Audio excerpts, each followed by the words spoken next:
to start with just this clip of Jen Psaki. Chicago teachers are apparently returning. I don't know if they're returning today or tomorrow, because they are now satisfied that the Chicago, they were prepared to teach remotely since last week. Chicago schools wanted to basically discipline the teachers in some way and say, no, you need to come in regardless of what's going on. And just to give you a sense of what's going on, my son has not had anything other than a substitute teacher since he's returned from Christmas break. His principal was out with COVID. His teacher's out with COVID. Other teachers out with COVID. I don't know that he's had more than half of his classmates in class since the beginning of school. I will tell you what my son came to me today. He goes like, asked me if I did my homework. Did you do your homework? No. Why didn't you do your homework? I didn't get any. I haven't had any for days. Because half the students are gone.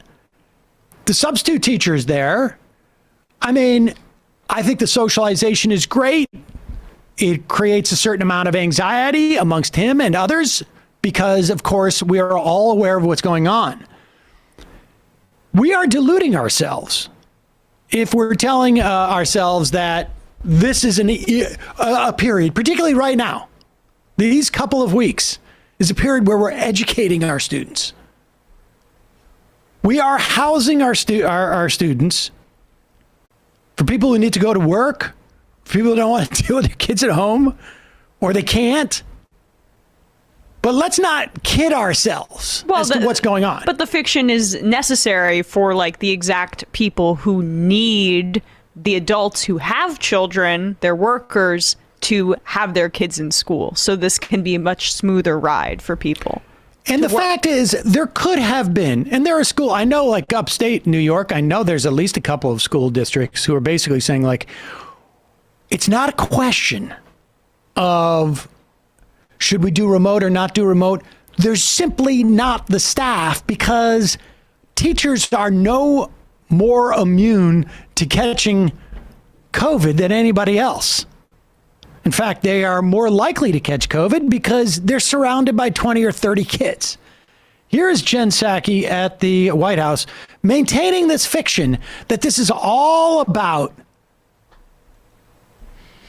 having schools function safely as opposed to like having schools function.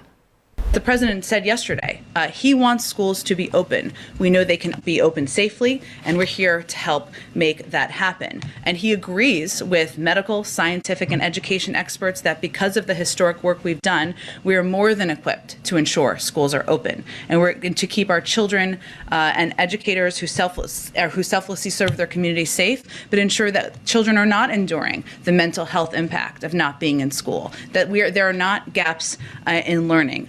This includes schools everywhere, including in Chicago.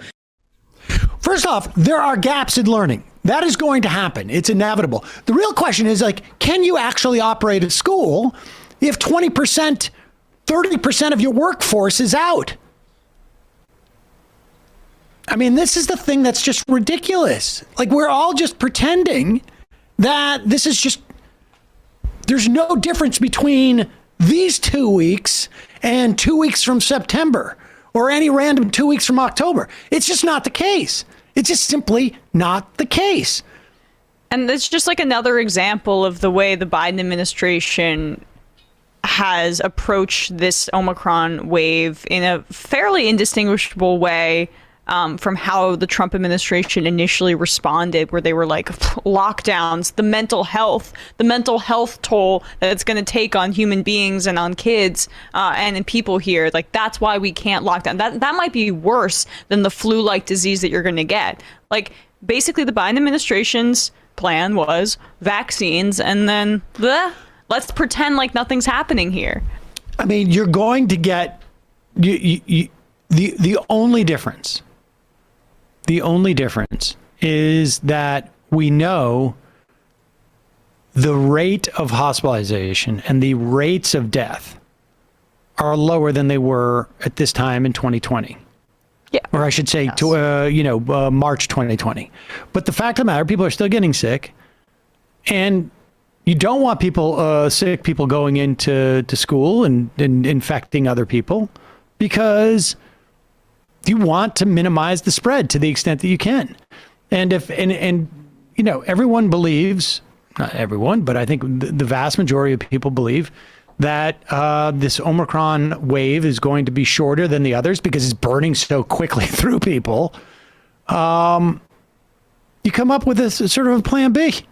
And, it's not just the Biden administration. I mean, Eric Adams, the whole, it's just sort of like there's just mass delusion. And then all these people are sitting there, the commentariat are sitting there basically pretending as if, well, it's no big deal. Yet they're all in their own separate home studios. Thank you, David Axelrod. I don't remember seeing articles saying thousands of commentators have died from COVID over the course of this pandemic. Well, of course not, because they're going to be.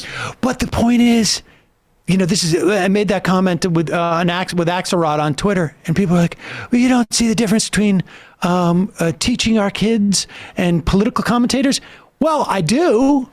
How about society recognizing that? Because that political commentator is making about 12 times what the teacher's making. And if the teacher's so important to our society, maybe as a society, we should act like it and say they're not so expendable. Except for Jen Psaki did say that she valued them, but I love this idea of like they're selflessly going back in. Well, wait a second. Why should teachers be selfless? And how does that benefit society? That we're risking the people who we think are so valuable to our society, that the people who should be going in right now are the political commentators. The reason they call we can afford to lose a couple columns. The reason they call them valuable is because they see them as willing to take a sacrifice for society by not getting paid and by potentially contracting COVID, and they're happy that they're doing that instead of the rest of the population having to do so. They're so valuable that we need Reagan to do what he did to the air traffic controllers to them. Right. They're that valuable.